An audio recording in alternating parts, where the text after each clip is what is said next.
آمنت بالله صدق الله العظيم وصدق رسوله النبي الكريم الأمين ونحن على ذلك لمن الشاهدين والشاكرين والحمد لله رب العالمين إن الله وملائكته يصلون على النبي يا أيها الذين آمنوا صلوا عليه وسلموا تسليما اللهم صل على النبي الأمي وآله وأصحابه صلى الله عليه وسلم صلاة وسلاما عليك يا سيدي يا رسول الله الصلاة والسلام عليك يا سيدي يا حبيب الله بلغ العلا بكماله كشف الدجى بجماله حسنت جميع خصاله صلوا عليه وآله وأصحابه وسلموا تسليما إلهي بحق بني فاطمة كبر قول ایمان پوری خاتمہ اگر دعوت امرد پوری ورکبور منو دست و دامان آل رسول تو غنی از ہر دو عالم من فقیر تو غنی از ہر دو عالم من فقیر روز محشر عذر ہائے من پذیر ور حسابم رات بیری ناگزیر از نگاہ مصطفیٰ پنہاں بگیر از نگاہ مصطفیٰ پنہاں بگیر یا رسول اللہ انظر حالنا یا حبیب اللہ اسمع قالنا اننا فی بحر ہم مغرق خذ یدی ساحل لنا اشکالنا فسہل یا الہی کل صعب بحرمت سید الابرار سہل. حمد و ثنا کے بعد محترم محتشم عزیزان گرامی قدر بارگاہ رب العزت میں دعا گو ہوں. اللہ رب العزت ہم تمام کی نماز جمعہ کی حاضری کو اپنی بارگاہ میں قبول اور منظور فرمائے. آج عید سعید کا بابرکت دن ہے اور عید کے ایام ان دنوں میں نیکی کا ثواب دیگر ایام کی بنسبت زیادہ ہے. بالخصوص قربانی کا ثواب تمام اعمال سے بہت ہی زیادہ ہے، جس پر میں پہلے گفتگو کر چکا ہوں. آج سوچا کہ حج کے دن قریب سے گزرے ہیں اور بالخصوص آپ صلی اللہ تعالی علیہ وآلہ وسلم کا خطبہ حجۃ الوداع اس کو بیان کیا جائے، اس لیے کہ خطبہ حجۃ الوداع کو ایک خصوصی حیثیت حاصل ہے اغیار کی نظر میں بھی، یعنی جو غیر مسلم ہیں وہ بھی آپ صلی اللہ تعالی علیہ وآلہ وسلم کا جو خطبہ ہے، خطبہ حجۃ الوداع، اس کو بڑی تعظیم کی نظر سے دیکھتے ہیں، اس لیے کہ اس خطبے میں آپ صلی اللہ تعالی علیہ وآلہ وسلم نے ایک بہترین درس دیا ہے انسانیت کے حوالے سے اور حقوق العباد کے حوالے سے۔ تو یہاں پر ایک بات میں واضح کر دوں، ہمارے اس معاشرے میں ایک جملہ کہا جاتا ہے کہ جناب ہم پہلے اچھے انسان بن جائیں، مسلمان بعد میں بنیں گے۔ یہ جملہ آپ سنتے رہتے ہیں، جب بھی کوئی بات ہوتی ہے تو جناب بس ٹھیک ہے نمازیں اپنی جگہ، مگر ہمیں کم از کم پہلے اچھا انسان تو بننا چاہیے، پھر مسلمان بھی بن جائیں گے۔ یہ جملہ بہت انتہائی اعلیٰ درجے کا گھٹیا اور غلیظ جملہ ہے، یعنی پہلے اچھے انسان بن جاؤ پھر مسلمان بھی بن جائیں گے، معاذ اللہ ثم معاذ اللہ۔ یاد رکھیے گا اچھا انسان اس وقت تک کوئی اچھا انسان بن ہی نہیں سکتا جب تک وہ مسلمان نہ ہو۔ انسان اچھا ہے ہی نہیں جب تک وہ مسلمان نہیں۔ اب آپ کے جناب عالی یہ جو یہود و ہنود ہے، جو انسانیت کا درس دیتے ہیں، انسانیت کے لیے اتنا کچھ کرتے ہیں، ہمارے یہاں تو کچھ بھی نہیں وہ ہوتا انسانیت کے لیے، وہ تو کتے بلوں کے بھی محافظ ہیں، ہمارے تو انسان کا گلا کاٹ رہا ہے، وہ تو اچھے انسان ہوئے نہیں۔ اچھا انسان مسلمان ہی ہو سکتا ہے۔ جو رب کو پیدا کرنے والی ذات جو اس کو نہیں مان رہا، وہ بھلا اچھا کیسے ہو سکتا ہے؟ تو یہ جو جملہ ہے نا کہ جناب پہلے اچھے انسان بن جائیں پھر مسلمان بنیں گے، استغفر اللہ، اللہ کی پناہ۔ اچھا یہ شعور آپ کو دیا کس نے ہے؟ یہ جو ہمارے اندر شعور پیدا ہوا نا کہ پہلے اچھے انسان بن جائیں، آپ کے اندر یہ شعور کیسے آیا ہے؟ تو آپ کے اندر یہ جو شعور آیا نا اچھا انسان بننے کی، یہ جو آپ کے اندر سوچ آئی ہے، وہ اس وجہ سے آئی ہے کہ آپ مسلمان ہیں۔ تو یہ سوچ بھی آپ کے اندر وہ مسلمان ہونے کی وجہ سے آ رہی ہے، تو پھر آپ کیسے کہہ سکتے ہیں پہلے اچھا انسان بنے پھر مسلمان بنے؟ الامان الحفیظ۔ تو میں عرض کر رہا ہوں کہ خطبہ حجۃ الوداع، اچھا اس کو خطبہ حجۃ الوداع بھی بولتے ہیں اور خطبہ حجۃ الوداع بھی کہتے ہیں، ٹھیک ہے؟ ہاں اچھا اس کو خطبے کا معنی خطبہ، حج کا معنی حج کا خطبہ، وداع کا معنی الوداعی خطبہ۔ تو ایک اس کو خطبہ حجۃ الوداع اس لیے کہتے ہیں کہ سرکار کا آخری خطبہ تھا۔ 10 ہجری کو میرے مدنی آقا صلی اللہ علیہ وسلم حج کی تشریف لائے،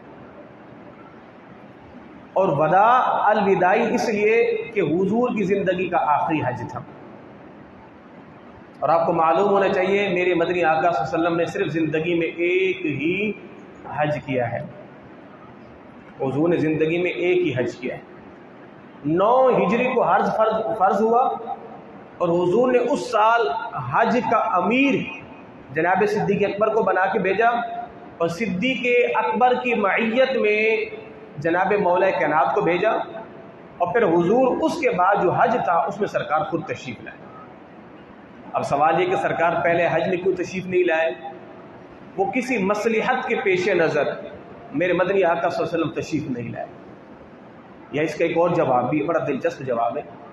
وہ کیا جواب ہے؟ وہ یہ ہے کہ حضور نے خود سے پہلے جس حج کا امیر جناب صدیق اکبر کو بنایا، حضور نے اشارہ دیا ہے کہ جسے میں اپنی زندگی میں حج کا امیر بنا کے جا رہا ہوں، وہ میرے ظاہری پردہ کر جانے کے بعد امیر بننے کا زیادہ اہل ہے،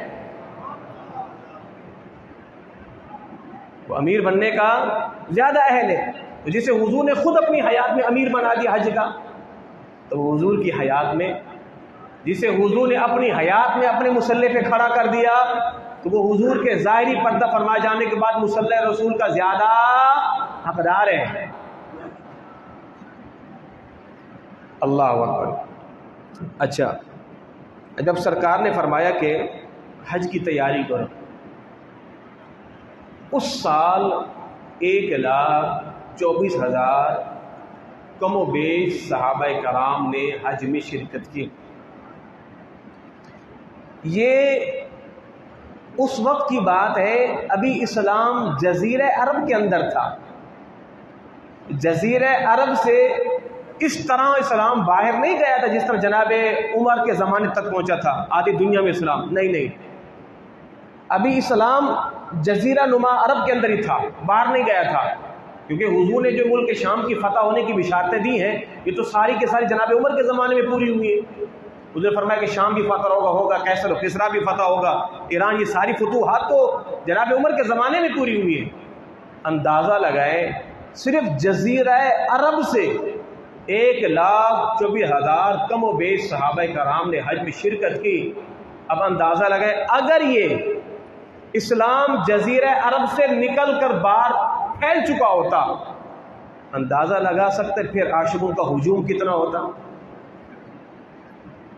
اچھا، لوگ آئے کیوں اس قدر زیادہ؟ اس لیے کہ انہیں پتہ چل گیا ہے کہ اس سال حضور حج پہ تشریف لا رہے ہیں، اس سال حضور حج پہ تشریف لا رہے ہیں۔ اور اب ظاہر ہے مدینہ طیبہ میں اس زمانے کے اندر یہ جو خبریں چلتی تھی کہ یہ تو مواصلاتی نظام تو نہیں تھا نا، وہ گھوڑوں کے ذریعے، ایک شخص گھوڑے پہ بیٹھا، اس نے ایڑ لگائی، راتوں رات گھوڑے دوڑا دیے، خبریں پہنچا دی کہ حضور تشریف لا رہے ہیں، حضور تشریف لا رہے ہیں، حضور تشریف لا رہے ہیں۔ اللہ اکبر۔ صحابہ کرام کہتے ہیں میرے مدنی آقا صلی اللہ علیہ وسلم حضور مدینے سے چلے، نماز ظہر پڑھی، نماز ظہر سے پہلے حضور نے غسل فرمایا، اور غسل فرمانے کے بعد حضور چلے نماز ظہر پڑھ کے مسجد نبی سے، اور مقام ذوالحلیفہ ایک جگہ ہے، ذوالحلیفہ یہ مسجد نبی سے دور ہے،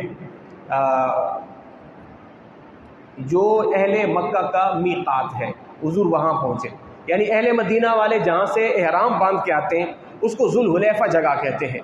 تو سرکار وہاں پہنچے، نماز عصر پڑھی، نماز عصر کو قصر کیا، یعنی 2 رکعتیں پڑھی، کیونکہ سرکار شرعی مسافر بن چکے تھے، حضور نے 2 رکعتیں نماز پڑھی۔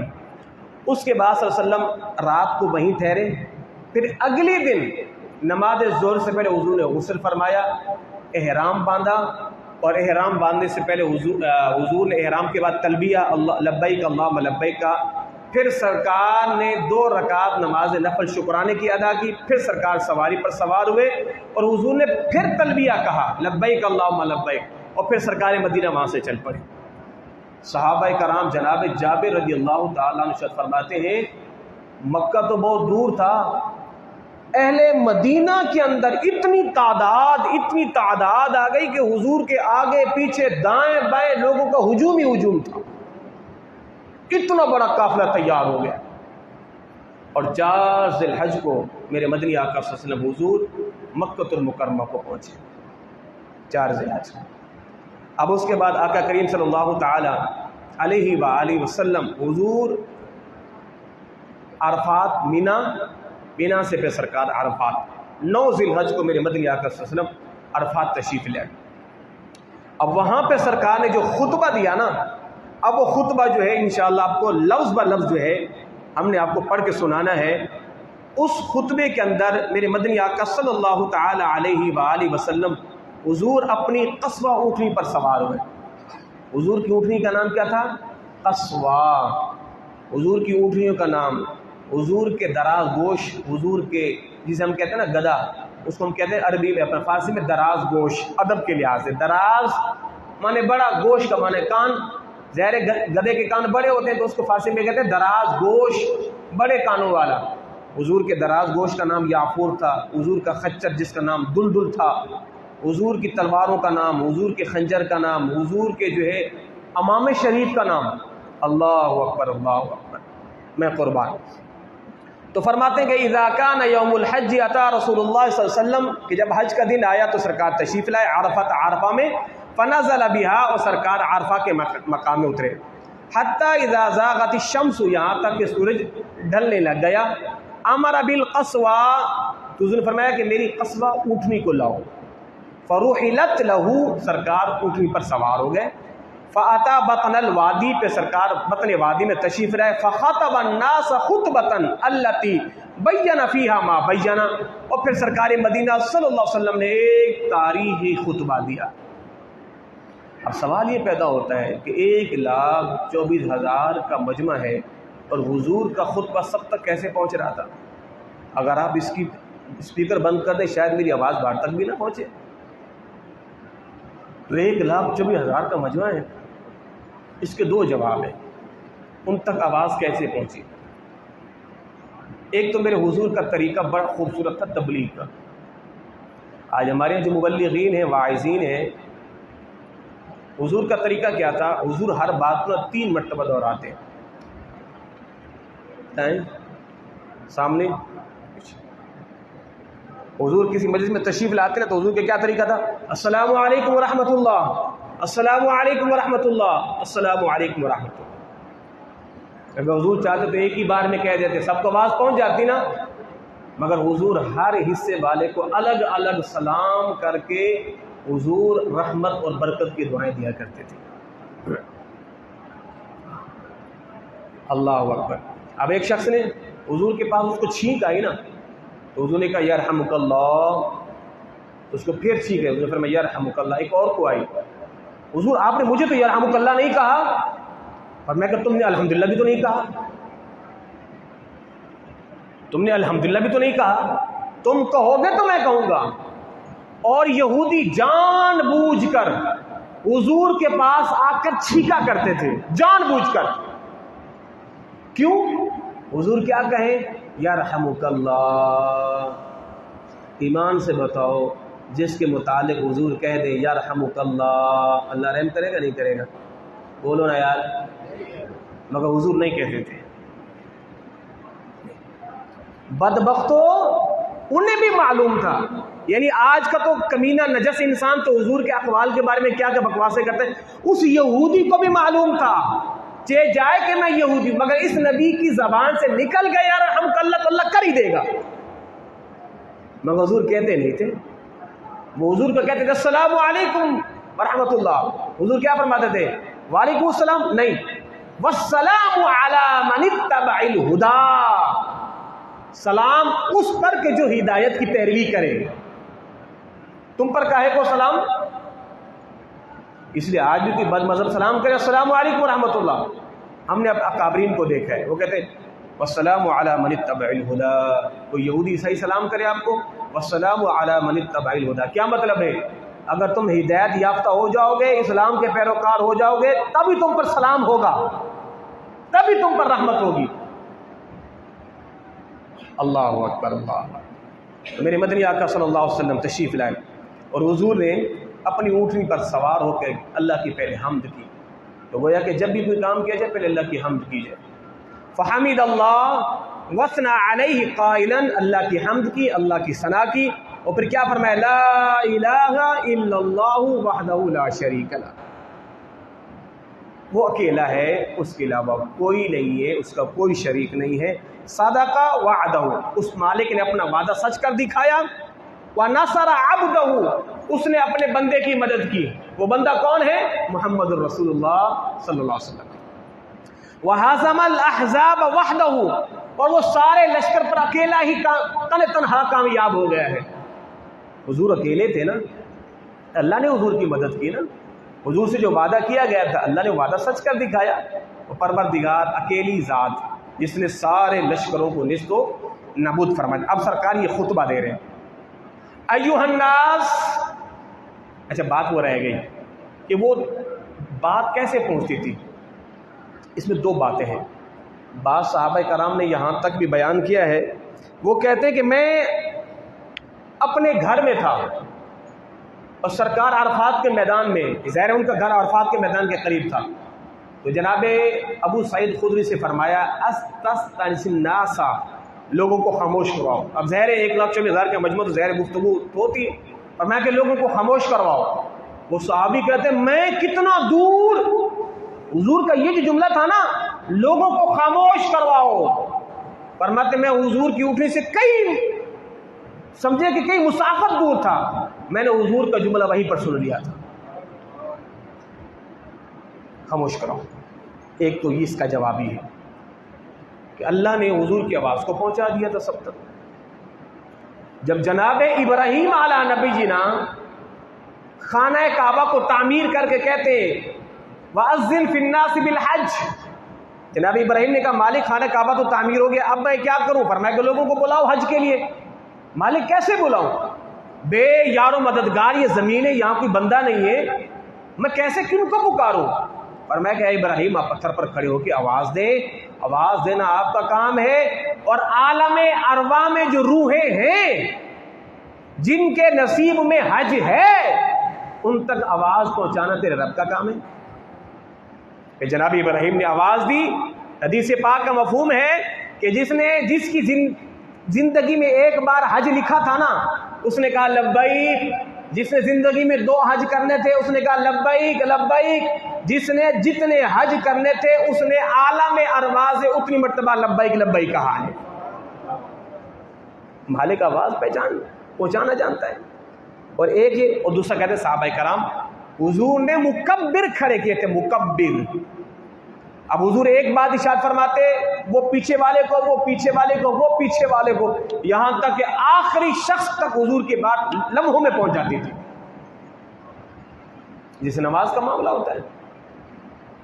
حضور نے کیا فرمایا؟ ایھا الناس، اے لوگو، اسمعوا قولی، میری بات سنو. یہ خطبہ دے رہے ہیں، اے لوگو میری بات سنو.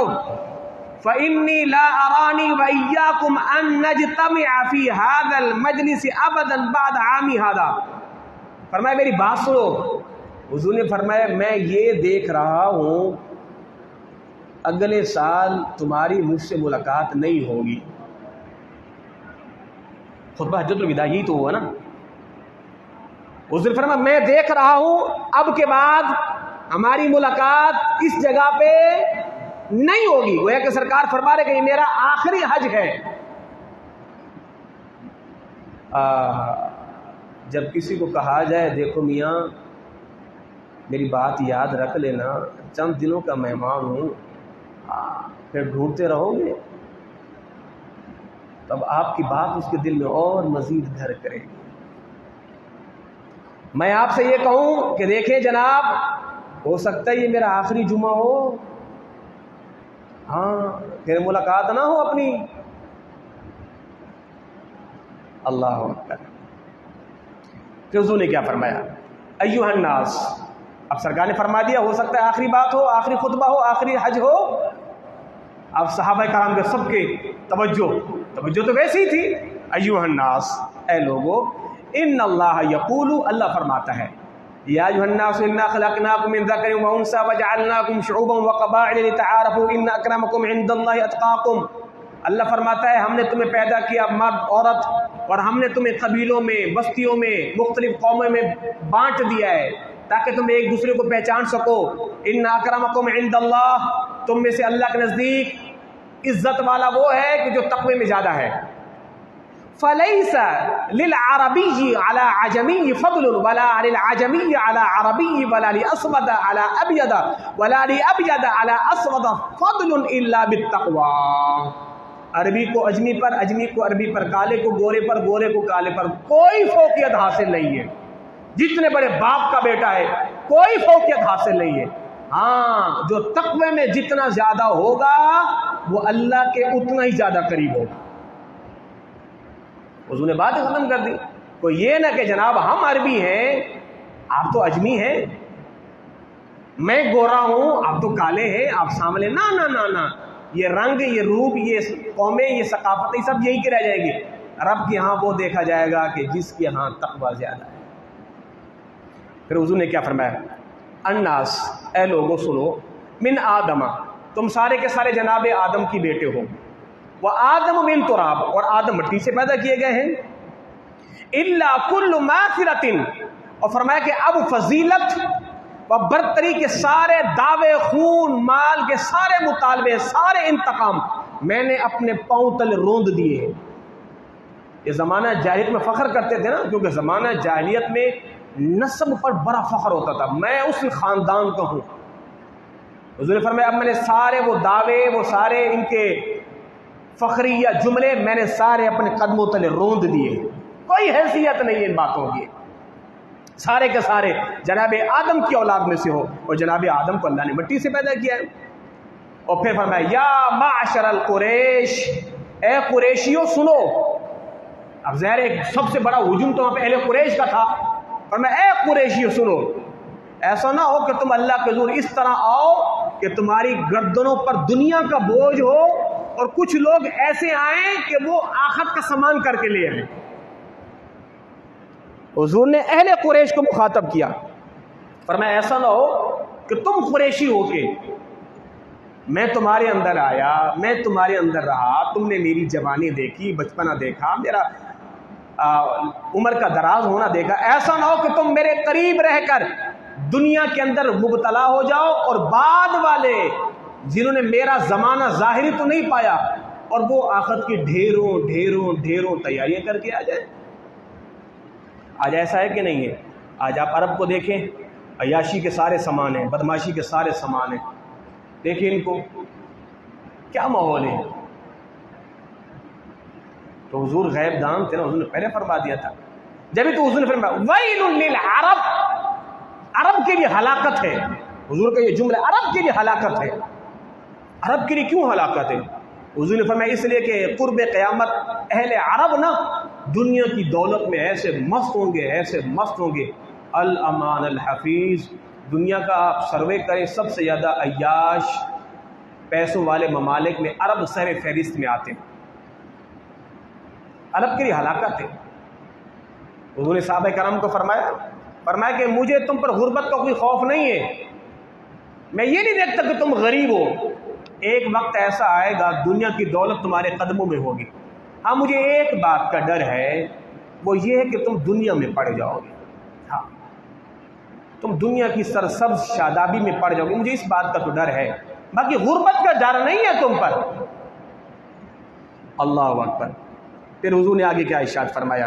اے قریش، خدا نے تمہاری ساری جھوٹی یہ فخر، یہ ایک دوسرے پر تانے، اللہ نے سب کو نیست و نابود کر دیا ہے، اور تمہارا اپنے باپوں کے کارناموں پر فخر کرنا اس کی کوئی گنجائش نہیں ہے۔ زمانہ جنگ، میرے باپ نے یہ کیا تھا، میرے باپ نے یہ کیا تھا، میرے باپ نے یہ کیا تھا، وہ تو نے کیا کیا ہے؟ آج بھی کہا جاتا نا کہ جناب میرے باپ نے یہ کیا، میرے باپ نے، تیرے باپ کا معاملہ اس کے ساتھ ہے، یہ بتا تو نے کیا کیا۔ ہاں دین کے معاملے میں فخر کر سکتے ہیں، دین کے معاملے میں فخر کر سکتے ہیں۔ پھر آگے کیا فرمایا؟ اے لوگو، تمہارا خون، تمہارا مال، تمہاری عزتیں ہمیشہ کے لیے ایک دوسرے پر حرام ہے۔ جس طرح آج کا دن، یہ برکت والا، حرمت والا مہینہ، یہ حرمت والا شہر، جس طرح اس کی تعظیم ہے، اسی طرح تم پر ایک دوسرے کی تعظیم بھی ایسے لازم ہے۔ ایک کی عزت تم پر حرام، اس کا مال تم پر حرام، اس کی آبرو تم پر حرام، سب حرام ہے۔ وَإِنَّكُمْ سَتَلْقَوْنَ رَبَّكُمْ فَسَيَسْأَلُكُمْ عَنْ أَعْمَالِكُمْ، اور تم آؤ گے اللہ کی بارگاہ میں، اللہ تم سے سوال کرے گا۔ پھر آگے کیا؟ أَلَا فَلَا تَرْجِعُوا بَعْضِي ضَلَالًا، اور فرمایا سنو میرے بعد گمراہ نہیں ہو جانا۔ یہ تاریخی اور الوداعی جملے ہیں، میرے بعد گمراہ نہیں ہو جانا، میرے بعد ایک دوسرے کی گردنیں مارنا شروع نہیں کر دینا، ایک دوسرے کو کافر کہہ کے۔ آج دیکھ لیں آپ، مسلمان ہو کے ایک دوسرے پر کفر کے فتوے لگا کے اس کی گردنیں اڑا رہا ہے نا۔ مساجد میں بمباری ہو رہی ہے، مزارات پر بمباری ہو رہی ہے، اہل اسلام کو شرک مشرک کہہ کے، کافر کہہ کے سب کچھ حضور پہلے فرما گئے۔ دیکھو میرے بعد ایک دوسرے کی گردنیں نہیں مارتے پھرتا؟ اللہ اکبر۔ فمن کانت عندہ، اور فرمایا کہ دیکھو اگر کسی کے پاس امانت رکھوائی جائے، وہ امانت کا پابند ہے، وہ امانت رکھنے والے کو اس کی امانت پہنچا دے۔ لوگوں، ہر مسلمان دوسرے مسلمان کا بھائی ہے، دوسرے مسلمان آپس میں بھائی بھائی ہیں۔ یہ حضور نے مسلمانوں کو اخوت کا درس دیا، فرمایا کہ آپس میں تم بھائی بھائی ہو اور بھائی بھائی بن کے رہنا۔ اور آگے کیا ارشاد فرمایا؟ اپنے غلاموں کا خیال رکھو، اپنے غلاموں کو وہ کھلاؤ جو خود کھاتے ہو، وہ پہناؤ جو خود پہنتے ہو۔ ظاہر اس زمانے میں غلامی کا دور تھا، تو حضور نے غلاموں کا بھی کتنا خیال کیا۔ اور میں جو غلام تمہارے ماتحت کام کرتے انہیں بھی وہ کھلاؤ جو خود کھاتے ہو، انہیں بھی وہ پہناؤ جو خود پہنتے ہو۔ آپ کے ہاں نوکر چاکر ہے، آپ سامنے بیٹھ کے مرغ و مسلم توڑ رہے ہیں، وہ غریب کا بچہ حسد بھری نگاہوں سے آپ کو بیٹھ کے تک رہا ہے، آپ کے اندر ذرا بھی شرم نہیں ہے، آپ کے اندر ذرا بھی حیا نہیں ہے۔ سوشل میڈیا کا دور ہے، آپ دیکھتے ہیں کہ اکثر بڑے لوگ اپنے گھر کی نکرانیوں کو لے کے وہ گاڑی کے نکر میں کھڑے کر دیتے ہیں اور خود وہاں بیٹھ کے مرغ و مسلم توڑ رہے ہوتے ہیں۔ اگر عزت کے ساتھ ایک کھانا اسے بھی دے دیتے، ہاں ٹھیک ہے آپ جو ہے وہ مرغ و مسلم کھائیں، عزت کے ساتھ دال روٹی اس کو بھی دے دیں تاکہ اس کے اندر احساس کمتری کا شکار تو نہ ہو۔ اور آگے کیا فرمایا؟ دور جاہلیت میں سب کچھ میں نے اپنے پاؤں تلے رون دیا ہے، اور دور جاہلیت کا انتقام ختم، یعنی زمانہ جاہلیت میں اگر کسی نے کسی کو مارا تھا، اب وہ انتقام ختم۔ دور جاہلیت کا سود ختم، زمانہ جاہلیت میں سود کا لین دین تھا، فرمایا ختم۔ اب اگر کسی نے کسی کو پیسہ دیا تھا، وہ اپنی اصل رقم لے گا، سود نہیں لے گا۔ اب مسلمان ہو گئے ہو، آپ نے کسی کو لاکھ روپے دیا تھا، مسلمان ہو گئے، اب اسے لاکھ روپے اپنی اصل رقم لو، اس کے اوپر جو سود مل رہا ہے وہ نہیں لو۔ اللہ اکبر۔ اور پھر فرمایا کہ اے لوگوں، ہر حقدار کو اس کا حق دو۔ اب کوئی کسی وارث کے حق کے لیے وصیت نہیں کر سکتا۔ اچھا یہ بھی ہے، وصیت وارث کے لیے نہیں ہے۔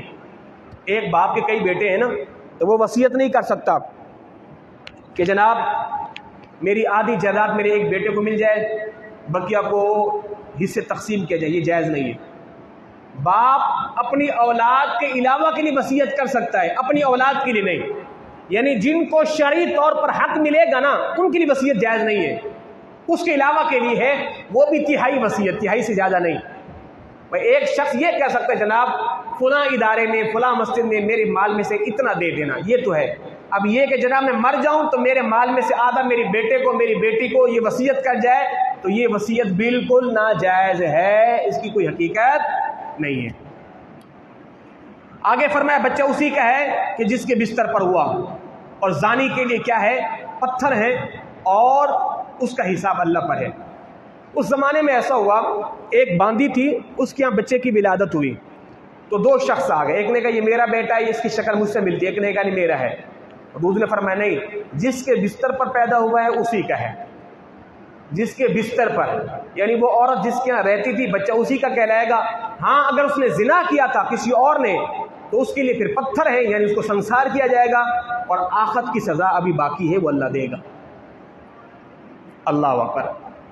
پھر آگے فرمایا، حضور نے فرمایا کوئی اپنا نسب بدلے گا یا اپنا غلام اپنے آقا کے بدلے کسی اور کو آقا غیر کے، اس پر خدا کی لعنت۔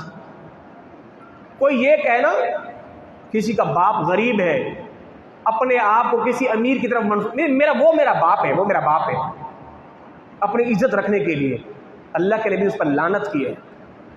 اور کوئی ہے کسی قوم کا کہ نہیں جناب میں تو بڑی قوم کا ہوں، اس پر بھی اللہ کے نبی نے لعنت کی ہے۔ جس قوم کے وہ قوم بیان کرو، موچی ہو تو ٹھیک ہے، موچی ہے، درخان ہو تو ٹھیک ہے جناب، ہماری برادری والے لوگ مٹی کے برتن بناتے تو ٹھیک ہے، بیان کرنے میں کیا ہے؟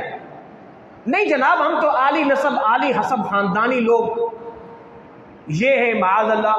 اللہ کی پناہ آج تو ایسا بھی دیکھا گیا ہے، کئی لوگ اپنے آپ کے نام کے ساتھ سید بھی لکھوانا شروع کر دیا، سید لکھواتے ہیں، اور اکثر وہ خطبات کی فیلڈوں میں یا ثناخانوں کی فیلڈوں میں ہے۔ استغفر اللہ، اللہ کی پناہ، سید لکھوانا اپنے ساتھ۔ لا حول ولا، تو حضور نے کیا فرمایا؟ لعنت ہے اس پر جو اپنا نسب تبدیل فرمائے۔ اور پھر آپ نے فرمایا قرض قابل ادائیگی ہے، قرض جو بندہ کوئی عادتاً چیز اس کو واپس کرے، ہاں اگر کسی کو تحفہ دیا جائے تو اس کو چاہیے بدلے میں وہ بھی اسے کچھ دے، اور ضامن اس کا وارث ہے۔ اگر کوئی بندہ کسی معاملے میں ضامن بنتا ہے تو تاوان دینے کا وارث وہ ضامن ہے، ضامن کو دینا پڑے گا۔ آپ ضامن بنے تھے، بیچ میں بندہ بیچ سے بھاگ گیا ہے، آپ پر لازم ہے آپ پیسے آپ دو، آپ ضامن کیوں بنے تھے؟ تو ضامن کا بیچ سے بھاگنا بالکل جائز نہیں ہے، اس کو دینا پڑے گا۔ آپ ضامن بنے تھے، اب اس کی ادائیگی آپ ہی کرو گے۔ یہ حضور کا خطبہ حجۃ الوداع ہے۔ اور کسی کے لیے جائز نہیں ہے اپنے بھائی سے کچھ لے سوائے اس کے کہ جس کا اس پر بھائی راضی ہو۔ خوشی خوشی آپ کو کوئی دیتا ہے کچھ لے لو، اس کے علاوہ آپ کے لیے جائز نہیں ہے۔ اللہ، اب یہ بات عورت کے لیے فرمایا، عورت کے لیے جائز نہیں ہے وہ اپنے شوہر کا مال اس کی اجازت کے بغیر خرچ کرے۔ عورت کو یہ حق نہیں پہنچتا شوہر کی اجازت کے بغیر اپنا بیوی اپنے شوہر کے جیب سے پیسہ نکال کے کسی غریب کو دے، اس کو یہ حق نہیں پہنچتا۔ کسی کی مدد کرے اس کو یہ حق نہیں پہنچتا۔ فرمایا عورت کے لیے جائز نہیں ہے۔ اور فرمایا کہ عورت پر کیا لازم ہے؟ وہ اپنے بستر کو اپنے مرد کے علاوہ کے لوگوں سے پاک رکھے۔ اور مرد پر کیا لازم ہے؟ فرمایا کہ وہ عورت کو وہ کھلائے جو خود کھاتا ہے، اور عورت کو وہ پہنائے جو خود پہنتا ہے۔ اور اگر کوئی عورت برائی کرے اس کو مارو، اس کو مارو۔ کیسا مارو؟ ایسا مارو کہ وہ مار نمودار نہ ہو، ظاہر نہ ہو، ایسی مار مارو۔ اس کے باوجود بھی باز نہیں آتی تو ٹھیک ہے، پھر یہ راستہ تمہارا، یہ راستہ ہمارا۔ قرآن نے 2 جملوں میں بات ختم کر دی ہے۔ میاں بیوی کی نہیں بن رہی تو 2 حاکم بھیجو، ایک ادھر ایک ادھر، ایک لڑکے والوں کے یہاں ایک لڑکی والوں کے یہاں، آپس میں صلح کرائی جائے۔ ایک بندہ جائے ادھر ادھر، آپس میں صلح کرائی جائے۔ نہیں بن پا رہی، قرآن کیا کہہ رہا ہے؟ دیکھو نہیں بن پا رہی، وَإِن تَفَرَّقَا، الگ ہو جاؤ، ختم۔ تغنی اللہ تمہیں بے نیاز کر دے گا، پرواہ نہیں رہے گی۔ مرد کہ جناب، عورت کہ جناب میری زندگی بیکار نہیں، قرآن کہہ رہا ہے نہیں، کوئی حاجت نہیں، غنی ہو جاؤ، الگ ہو جاؤ۔ نہیں بن پا رہی، الگ ہو جاؤ، اللہ تمہیں غنی کر دے گا، بس اللہ تمہارے لیے اور راستے کھول دے گا۔ اس لیے کہ جب خاندان الجھتے ہیں تو پھر لڑائی مار تک، قتل و غارت تک نوبت آ جاتی ہے۔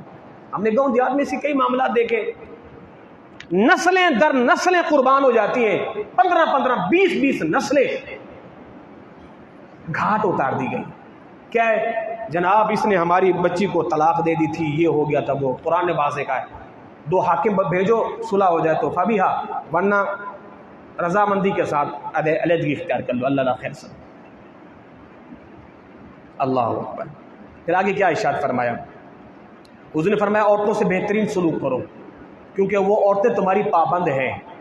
جو اپنے لیے پسند کرتے ہو وہ ان کے لیے پسند کرو، اور خدا کے نام کا لحاظ رکھو، اللہ کے نام پر وہ تمہارے عقد میں آئی ہیں، ان کا لحاظ رکھو۔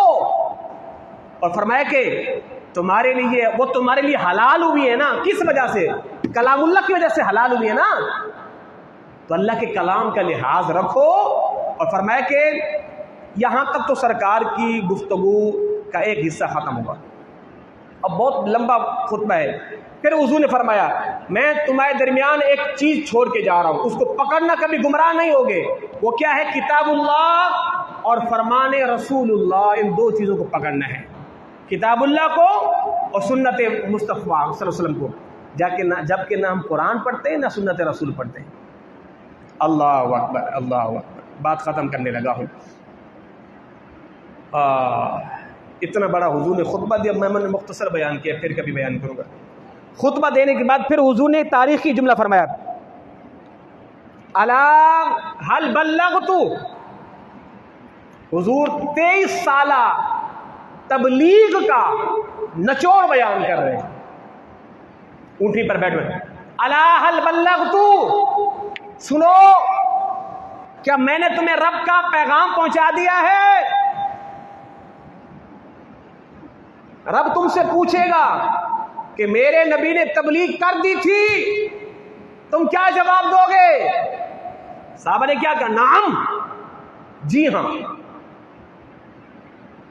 آپ نے اللہ کا کلام، رب کا پیغام ٹھیک طریقے سے پہنچا دیا ہے۔